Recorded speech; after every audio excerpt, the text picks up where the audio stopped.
And I had to accept choices that I made. Choices that I made to continue toxic relationships. I remember, I'm gonna explain this. It's the first time I explained this in this setting. I'm gonna explain this. I told you about the last toxic relationship I was in, and it wasn't too long ago. Thank God it's over.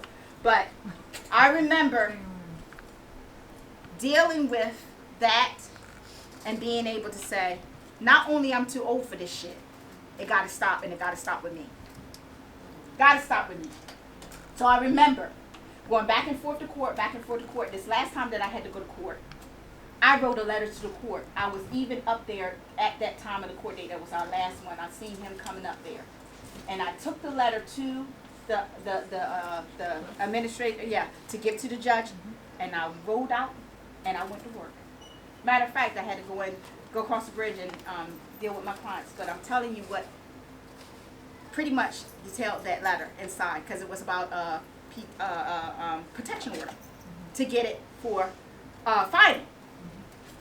See, it was a physical, abusive relationship, again, unhealthy, toxic, and here I dealt with for 4 years.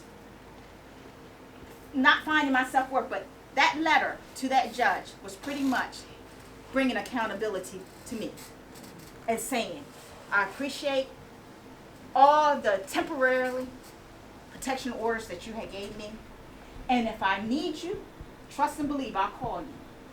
But I'm going to do what I haven't ever done before, and that's stand up for me, protect me, my choice, and leave the rest to God.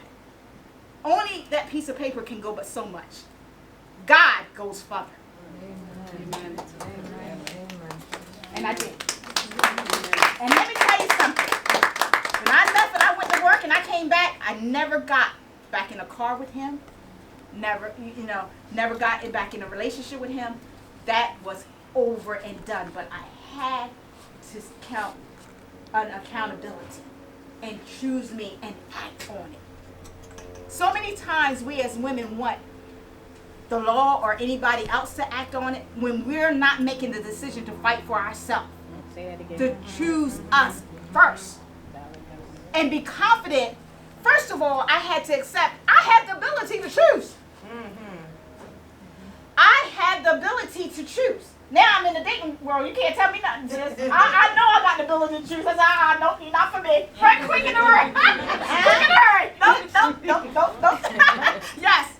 I had the ability to choose. I can. That's right. Then I had to get to, I'm so worthy of being able to choose. I built my own self-worth.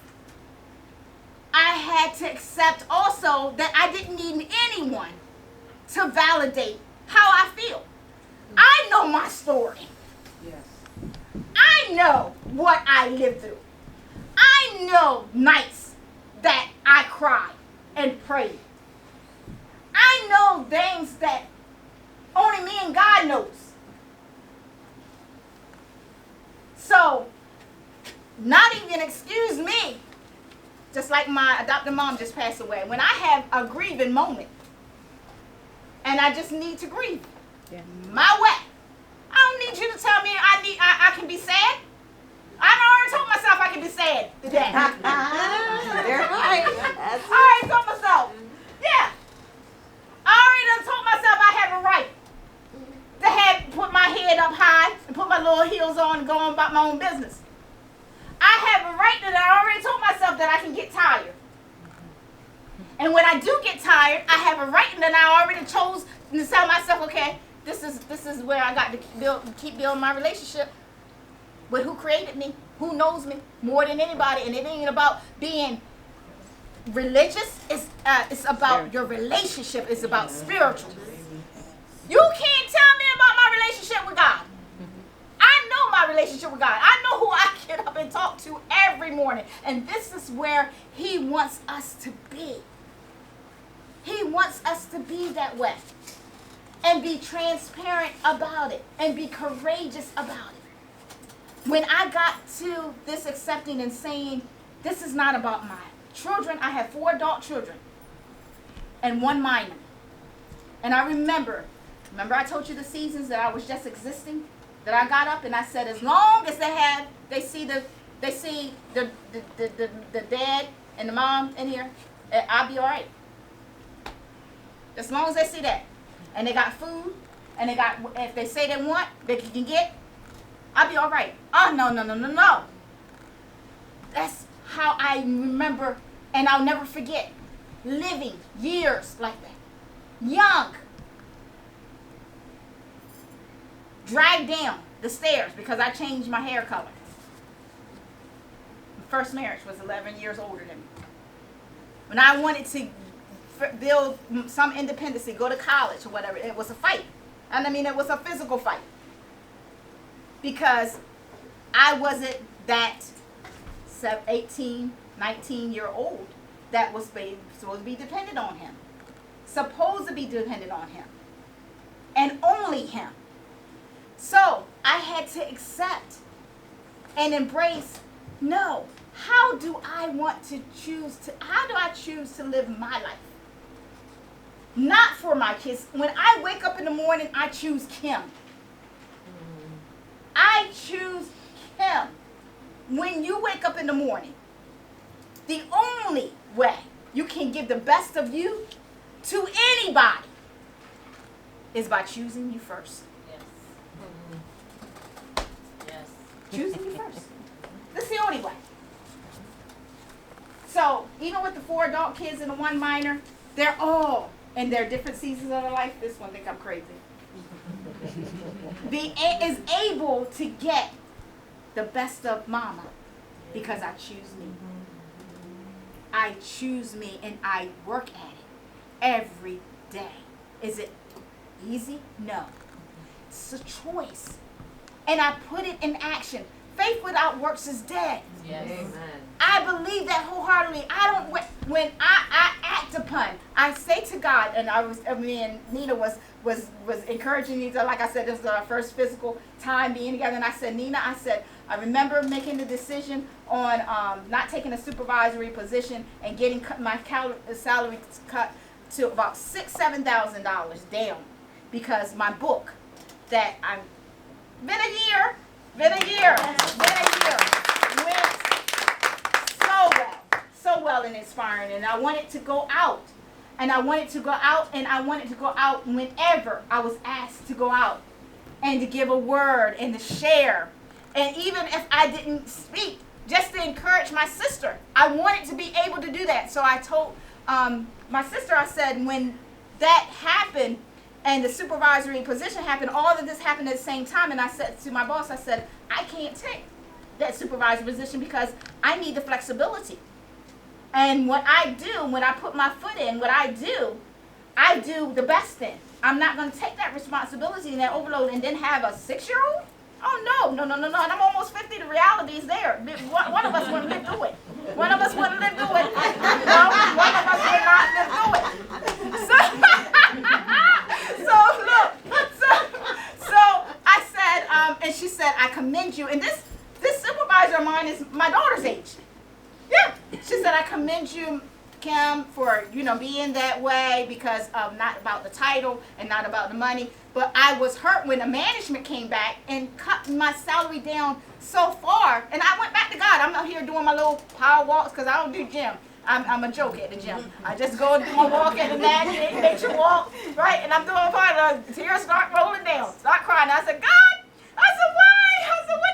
why did I do that? I said, here my ex had caught me all kinds of bees and I was selfish and why would I take down a position and da-da-da-da. Here, that was in my head. You know how, those negative spirits trying to crush you down. And I'm here crying. I said, Lord, and then by the time I got around the YMCA to the nature walk, something hit me. I'm here listening at my Amazon music playlist and Warrior coming on, and then I think Neo's coming on, and everybody coming on, helping me walk. I'm getting around to my end of my walk, and something goes to me and says, breathe. Understand who I am and who you are. Don't limit yourself in a limitless God you serve. Yes. Don't put no limitations on you. On a limitless God that you serve. So when he said that, I'm thinking, I said, okay, God. I said, all right. So can we look? This is the crazy Kim down here that you created. Now look, this is why I need you. I need you to do this for me. Okay? You listening?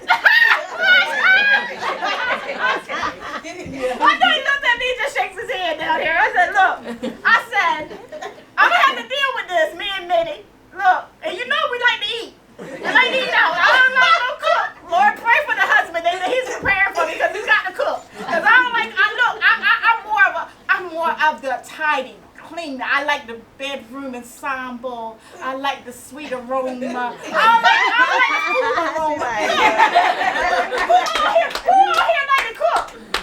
I don't like y'all. No, I'm just kidding. Y'all go ahead. Go ahead. Do your thing. Look, do your thing. I ain't gonna have it. Don't pray for me all day. But look. Don't pray for me. Look. I'm telling you. I don't pray for me all day. I love the massage, but I like the pillow. You're not gonna smell no cooking. So I went back and I told them. I said, look, they're gonna cut my salad. I said, you know me and Minnie like to eat.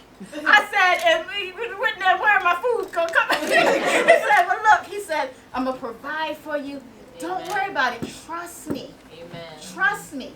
So I said to him, I said, well look, I'm getting old. You know that, right? I'm getting old. So look, I said, by the time I turned 50, what happened to me, I know you had to allow. Because it wouldn't have happened. Everything that happens to us, God allows. For a reason. Either a lesson. We have to figure it out. And it's the way we go through it. You know? So I said, I know you allowed this to happen. Because if it wasn't meant to happen, you wouldn't allow it. I said, so now that you allowed it, I said, I need talk. We got talk. I'm telling you, I want to be able to, before my year ends with this agency, and I have to renew the contract, to be able to have 6 figures before I'm 50. Right? I said, because we got to eat. Multiplication. Yeah, I said we got to eat. Yeah, we got to eat. And I got to do some things. I want to get out of the state. I want to buy another home. Yeah, I want to build my own castle. Lord, this is how I talk to him. I said I want to build my own castle before the man that you got prepared for me bring his castle to me, so we can decide which castle we're gonna live in. All right. So, yeah. So this is how I talk to him. So I'm telling you, when I did that. And I turned it over to him beyond everything that was hitting me. Going to court, getting out of this toxic relationship, juggling my finances, where I'm a mom. They know. If they don't got, I try to tell them, please at least have half. Lord Jesus, help me. Help me. Please at least have half. But if they ain't got, that's why I work. I work very hard. I'll give. But Lord, just give me a break. Please try to have half, you know. But sometimes I do, sometimes I don't. This one works. But look, at the end, I'm a mama just like that, and I work hard to make sure that I'm able to help when I can, even taking care of my own self. So with saying that with God, I was like, okay, here, you can take it from there. I done petition, I done put it out. And I'm telling you, I'm standing in front of you, letting you know how, through the whole process of the court and getting out of that toxic relationship, God opened the door that I'm working 2 full-time jobs beautifully, making over 6 figures.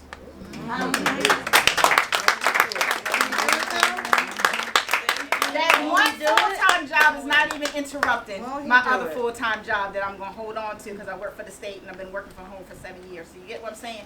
I had to go through the process. Yeah. I had to trust God. So I'm going to leave y'all with these 4 affirmations, and I hope you guys get on my website and get the other 4 affirmations because they're 8. Beautiful. Trust the process. I talked to you all about the season. Some of y'all going through the process. Trust the process. Trust the process. Don't doubt the process. That's right. Don't doubt what the enemy is coming against and the naysayers and the negativity thoughts that are coming in your mind, fight them. Fight it with every being that you have inside of you. And how you fight is when you choose you every morning. Fight for peace and fight to keep peace. If you don't do it, don't count on nobody else to do it. Nobody can do it but you. So you have to choose it for you. But trust the process. Every day, I trust the process. Since I've been there for 3 months, I don't work the whole summer. 4 in the morning, my alarm clock goes off. You think I like it? Let me tell you, I'm gonna show y'all the face. See, Alexa, shut it down. That's what I said. Alexa, shut it That's down. what I said. And I get up, and I get out that bed, that comfortable bed. My bed is sizable. It's cute too. Wash myself up and go on to this office 5 o'clock in the morning and get off at noon. Is it easy? It's a choice. It's a choice that I know that God would not have opened the door for me not to be able to go and walk in it and take care of me as I walk in it. I did it. I made the choice. And when I got into it, now I have to get my certification because I'm going back into counseling field. Get my certification because I just got the training part, but I got to get the certification and get ready for the test, which he's going to open the door. I'm going to pass the test. I don't care what test look like. I'm going to pass it. And I'm not a test taker, but I'm going to pass it. You know? I have to believe and trust the process and know that God is working everything out according to his plan and his will and what I asked him for. He said you ask, you get not because you ask not. Knock and you shall receive. And I'll be knocking. I don't mess with me, I'll be knocking. I'm telling you, I know he get tired of me. I'll be knocking because I'm a fool. I'm telling you. I said without you, Jesus, I'm going to be more than a mess, and it ain't going to be a good one. It's not going to be a good one. I've accepted that. So I embrace mental health because I need it. When I wrote that memoir, when I wrote that book, I had about 3 or 4 therapy sessions. She didn't even know that I was writing my memoir. She didn't even know I was writing it. She had gave me an assignment to write my biological mom. I said, I did that. I said, I'm not going to do that. But she did not know that I was writing a book. And then about 4 months that it was out, I sent my therapist, I mailed her a book to her office. And she called me and she was like, my God. She said, now we talked and we had sessions. She said, I did not know all. She said, but I'm so proud of you. And I was proud of myself because out of all the toxic relationships that I found myself getting out of and getting strength to be courageous enough to show my girls just the process and the move, and that I am not just their mom, but a mother, that I'm a woman as well. And they're going to have to experience some things.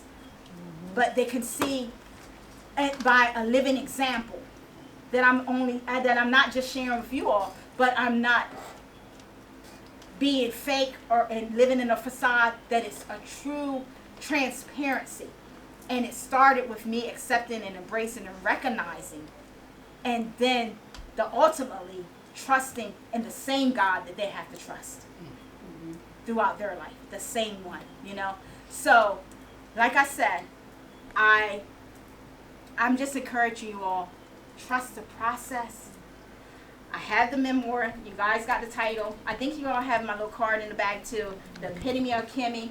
Have a beautiful website if you all want to see the rest of the kids. I got just, who am I missing? I'm missing 2. I'm missing 2. And 4, I think 5 more grandbabies. But it's, I just love for you all to be able just to look at it.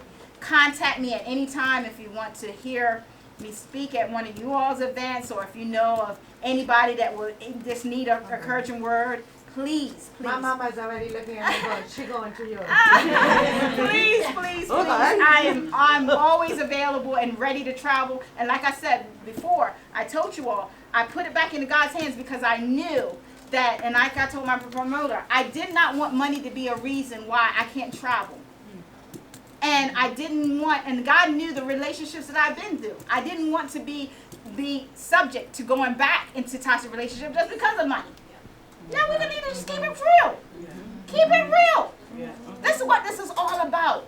And I'm so proud of my sister being able to connect us all together, because I'm going to keep it real. And I've been there, done that, but I also am encouraging you all to know that if it wasn't for God, if it wasn't for me accepting and embracing it all, I wouldn't be standing in front of you. So I appreciate you all. Thank you.